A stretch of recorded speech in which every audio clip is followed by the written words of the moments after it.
Este vídeo lo vamos a dedicar al control de Legionela en agua sanitaria, concretamente en la variante de agua caliente sanitaria, cuando solamente intervenimos ese ramal de la red.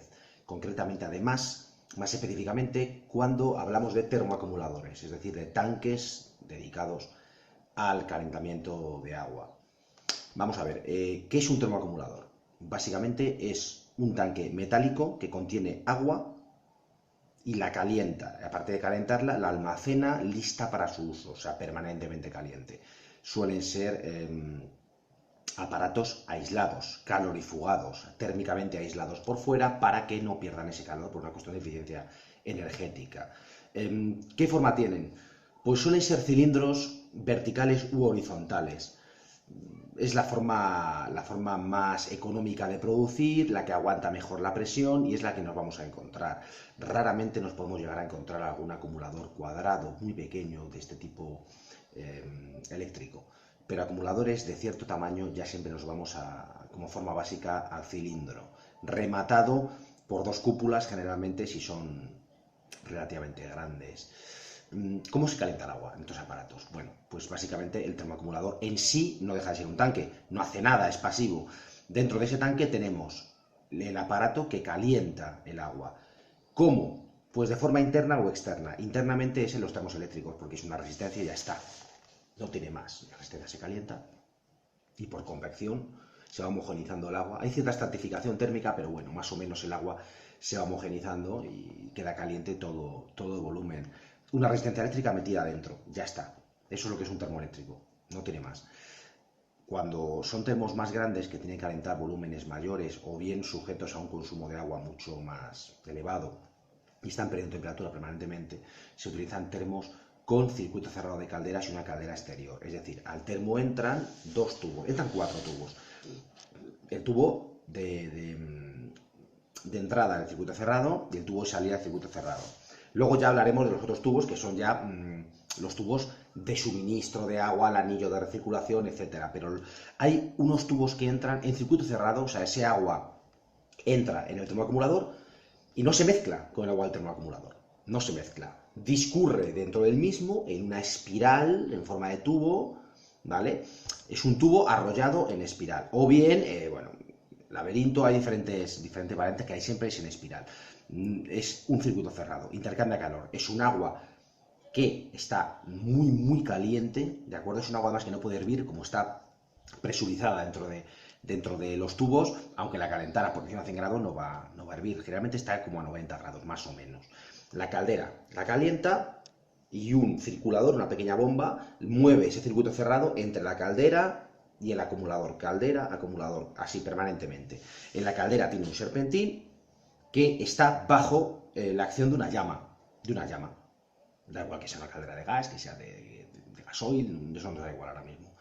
Y en el termoacumulador, el mismo serpentín que cede calor al agua del acumulador, ¿de acuerdo?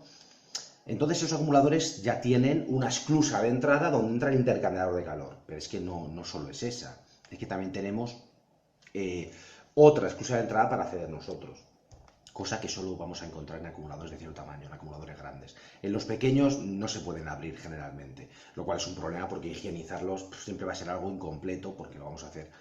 Solo podemos desinfectarlos, pero no podemos retirar los sólidos, retirar el barro, que sería lo interesante. También hay otro tipo que son los acumuladores solares, que es lo mismo que hemos hablado, solo que contienen agua a una temperatura menor.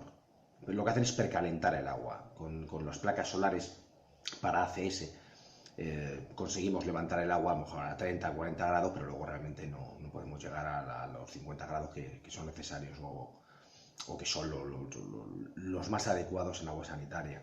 De manera que, bueno, sostienen bastante riesgo de Legionela y hay que abrirlos. ¿Cómo vamos a tratar el termo? Podemos tratarlo térmicamente, es decir, levantando la temperatura por encima de 70 grados durante 2 horas, etcétera, y llevando agua a los puntos terminales de la red por encima de 60 grados. O bien podemos dosificarle hipoclorito sódico o un peróxido, o sea, dosificar un agente oxidante potente con una acción biocida importante, y lo que hacemos es meterlo allí, dejar que actúe un tiempo y además, por supuesto, hacer que circule por toda la red de distribución, abriendo los puntos terminales y haciendo las correspondientes mediciones en cada uno de ellos. Pero es importante ver cómo metemos el producto. Vamos a suponer que hacemos una cloración o hacemos un aditivado con peróxidos. ¿Cómo metemos el peróxido ahí? Si solo queremos afectar a esa zona, o sea, no vale meterlo en el aljibe, no vale meterlo en la general, porque esta cloración es específicamente de agua caliente. No queremos afectar a toda la red, ya sea porque tenemos un ramal de riego que nos puede fastidiar un jardín, ya sea porque tengamos un ramal que alimenta piscinas, hay muchas razones para, o bien un ramal que alimenta en un laboratorio, por ejemplo, duchas de seguridad. Una ducha de seguridad jamás puede clorarla, porque lo que faltaba, esa persona se pone bajo la ducha porque le ha quedado un ácido, una base, lo que sea encima, y vas tú y le metes cloro encima, ¿no? Ya para repetir eso no puede ocurrir, es un accidente, es un escenario plausible y no podemos clorar la red de agua fría en esos casos. Entonces, ¿qué hacemos? Tenemos que utilizar o bien un dosificador. ¿Dónde pinchamos el dosificador? Pues los termos, por suerte, tienen bastantes tomas, tienen bastantes hembras roscadas que suelen estar taponadas con tapones ciegos. O bien, en esos tapones hay instalados manómetros, hay instalados, pues sonda de temperatura, etcétera. Tenemos que desmontar alguno de ellos, a ser posible uno que esté vacío, y así no desmontamos nada, y colocar el récord de inyección. Para eso tenemos obviamente que cortar el agua, porque cuando hagamos el desmontaje saldrá agua a presión, saldrá un segundo si hemos cortado el agua, pero no deja de salir en ningún momento si el agua no la tenemos cortada. Así que cortamos el agua, desmontamos, ponemos la inyección y a partir de ahí ya empezaríamos el aditivado de la manera convencional. Pero hay veces que no llevamos un dosificador, no nos interesa utilizarla. ¿Por qué? Pues porque queremos simplificar, queremos ir rápido. Y además conocemos el volumen del termo, sabemos cuándo tenemos que meterle y la forma exacta no deja de ser medirlo con una probeta. ¿Cómo hacemos en ese caso? Muy sencillo. Cortamos el agua del termo, cortamos el aporte de agua del termo, cortamos las conexiones al anillo de recirculación, si es que lo hay. ¿De acuerdo? Cortamos la impulsión a los puntos terminales si es que no es un anillo y es unidireccional, si no hay retorno. En general, aislamos el termo. ¿De acuerdo? Bien. Abrimos por la parte superior, sacamos una de las tomas, la dejamos abierta.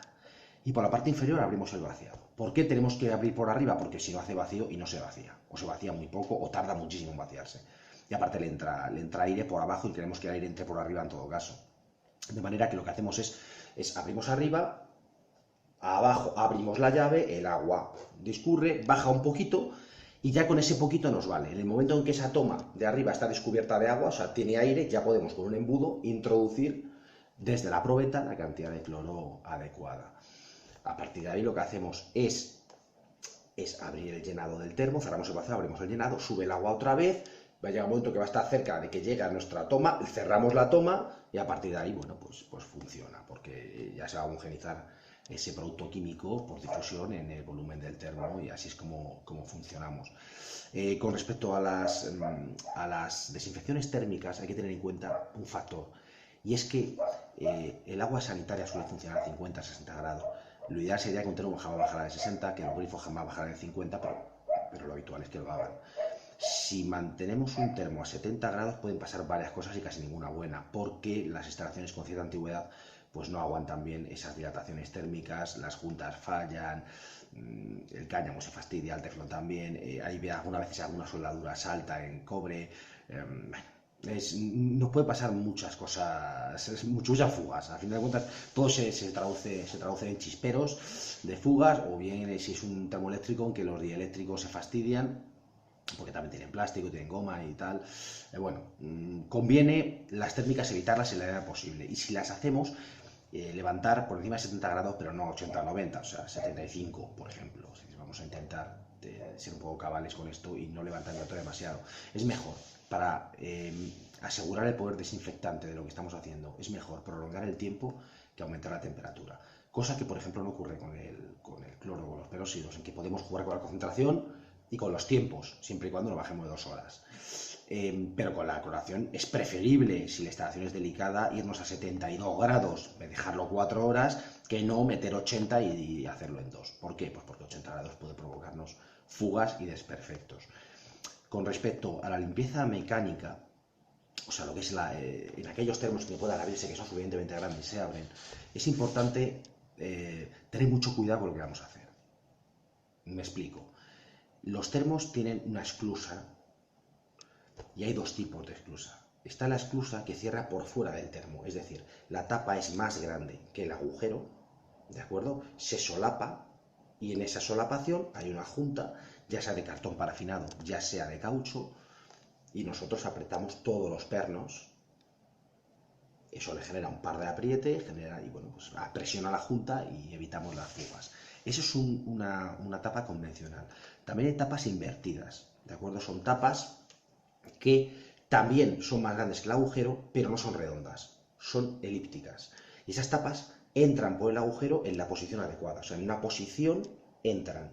Y desde dentro las colocamos y salen hacia afuera. Esa tiene una ventaja fundamental. Y es que la solapación entre la chapa del termo y la chapa de la tapa ocurre con la chapa de la tapa por dentro y no por fuera del termo, por dentro. ¿Qué ventaja tiene esto? Pues cuanto mayor es la presión de agua en el termo, mejor cierra. Es justo al contrario que las otras. Las otras a más presión fugarán, en algún momento fugarán. Hay una presión a partir de la cual fugarán, aprietes lo que apretes los pernos. Mientras que en este caso, cuanto más aumente la presión, mejor cierran. Ese tipo de termos me parece un diseño superior y mucho más cómodo para nosotros. Pero nos vamos a encontrar habitualmente con el otro. ¿De acuerdo? Con un montón de pernos, una tapa circular que cierra por fuera del termoacumulador. Con ese tipo de tapas hay que tener mucho cuidado. La primera es, hay que desmontarla en caliente y montarla en caliente, o desmontarla en frío y montarla en frío. O sea, el montaje y el desmontaje tienen que ocurrir a la misma temperatura aproximada. ¿Por qué? Pues porque esa dilatación nos puede provocar pequeñas fugas, esa dilatación o contracción. Habitualmente los termos no se han abierto en mucho tiempo, nos vamos a encontrar con termos que llevan años y años o desde que se han instalado sin abrirse, y bueno, ya nos va a costar un montón despegar la junta estará destrozada, etc. Entonces tenemos que tener en cuenta varias cosas. Primero, yo recomiendo hacerlo en frío, ¿de acuerdo? En frío, porque la temperatura ambiente siempre es más fácil de conseguir que no en caliente, y luego buscar esa misma temperatura en caliente a la hora de... Es muy difícil conseguirlo, es mucho más sencillo hacerlo todo en frío. De manera que enfriamos el termo, lo cual ya nos lleva tiempo, es decir, hay que avisar a mantenimiento el día anterior, tiene que dejar el termo fuera de uso, tiene que meter el agua fría, renovar el agua de dentro para que esté completamente frío. Una vez que esté completamente frío, nosotros llegamos y aflojamos. ¿Pero cómo aflojamos? Aflojamos en estrella. O sea, si tenemos el círculo, si aflojamos aquí este tornillo, aflojamos este tornillo. Luego este. O sea, siempre aflojando tornillos contrarios en lados contrarios. Y luego una vez que hemos hecho un eje, a 90 grados otro eje, a 45 grados otro eje, ¿de acuerdo? O sea, siempre haciendo digamos, triángulos. ¿Para qué? Para que se afloje de una manera homogénea y no se deforme. Y además no conviene quitar un tornillo y luego otro, no. Aflojar. Y luego que hacen todos flojos, quitarlos. Nada de quitar tornillos uno a uno, no. Aflojamos todos y luego quitamos todos una vez estén flojos. Hay que tener en cuenta que esas tapas suelen pesar mucho, de manera que cuando ya hemos aflojado y tengamos todos los pernos, cuidado con cómo hacemos para bajarla. Entre varias personas, botas de seguridad con punta de acero, y conviene dejar debajo algo que amortigue la caída, ¿de acuerdo? O sea, poner debajo, porque jamás es una caída que va de canto, o sea, estamos hablando de que es una tapa que pesa mucho encima, cae de canto y puede partir baldosas del suelo sin ningún problema. Baldosas del suelo, le hace pies, le hace maquinaria, herramientas o lo que pille debajo. De manera que tener mucho cuidado con eso. Una vez que la tengamos quitada, hacemos una limpieza convencional, es decir, de arriba abajo, nos metemos en el termo, utilizamos la hidrolimpiadora y vamos arrancando la suciedad de arriba abajo, como por gravedad cae, de arriba abajo, y abajo otro compañero nos va aspirando, o bien nosotros mismos vamos aspirando los lodos. Una vez que hayamos terminado todo eso, rociamos el termo por dentro con hipoclorito sódico al 15%, o sea, lo que es puro, vamos a ver, la formulación comercial, digamos que no es puro, pero bueno, la dilución comercial que nos venden las garrafas. Una vez que hagamos eso, esperamos un tiempo, después lo aclaramos, otra vez usamos la hidrolimpiadora, en limpio ya solamente para quitar el cloro, otra vez aspiramos y ya finalmente empezaremos el cierre. Ahora cuidado, aquí viene el cierre, esto es lo más importante y lo más difícil. Para empezar, hay que cerrar siempre con una junta distinta de la que se abre. A no ser que sea una junta de caucho que esté muy nueva, tiene que cumplir esos dos requisitos, que sea de caucho y que esté muy nueva. En ese caso sí que podemos reutilizar la junta, pero no lo aconsejo. Es mucho mejor utilizar juntas distintas, o sea, coger otra junta, que mantenimiento nos tenga lista otra junta, o nosotros ir a comprarla o a hacerla. Si es de cartón parafinado, obligatorio. El cartón parafinado se estropea muchísimo y cuesta muchísimo que vuelva a cerrar bien el termo, de manera que eso está claro. Más, tenemos que tener grasa espesa. La grasa espesa la vamos a utilizar para darle a todos los pernos, ¿de acuerdo? Eso es importantísimo. También puede ayudarnos tener vaselina no perfumada, o sea, vaselina sanitaria, la vaselina que se puede utilizar, que se puede ingerir, quiero decir, porque a veces nos puede venir bien impregnar en vaselina la junta para que realmente cierre de una manera más perfecta. Y por supuesto, para los perros hay que poner algo de grasa por el lado fuera, claro, que la grasa no va a hacer con el agua, evidentemente. Grasa por fuera para que los perros deslicen bien y las tuercas realmente aprieten con facilidad. Una vez tengamos puesta la tapa, la probamos, la presentamos, la subimos, pum, ponemos todos los tornillos, los apretamos a mano, todos con la mano. Ahí ya da igual el orden, lo apretamos todos con la mano. ¿De acuerdo? Y a partir de ahí vamos a hacer un apriete con llave dinamométrica. Esto es importantísimo. Es decir, hay que poner el mismo par de apriete en todas. Y yo digo, bueno, ¿qué par de apriete? Porque depende, porque no tenemos información técnica, no nos figura en ningún lado, no pasa nada.